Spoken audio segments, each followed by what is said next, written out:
Жылдам хабарнама Қазгидроремонт. Синоптиктері 7 және 9 қаңтарға арналған ауа райы болжамын ұсынды. Ассалаумағалейкум, құрметті көрермен. Бізді тамашалауды және де бір ғана лайк түймесін басуды ұмытпаңыздар.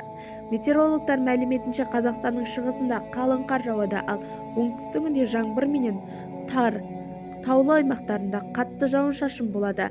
Республиканың барлық аумақтарында бұрқасын көктайғақ құбылыстары, батыста және оңтүстікте тұман күтілуде. Термометр бағамдары төмендейді. Батыста елдің орталығында 20-28 градусқа дейін аяз, солтүстік батыстан республиканың солтүстігіне 25-33 градусқа дейін, шығыста 5-13 градусқа дейін аязды, ал елдің оңтүстігінде 0-ден 10 градусқа дейін аяз, делінген хабарнамада.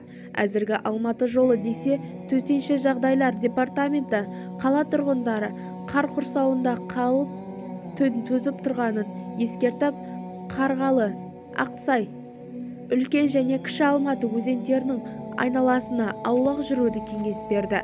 Бізді тамашалауды жалғастырыңыз және достарыңызға бөлісуді ұмытпаңыздар.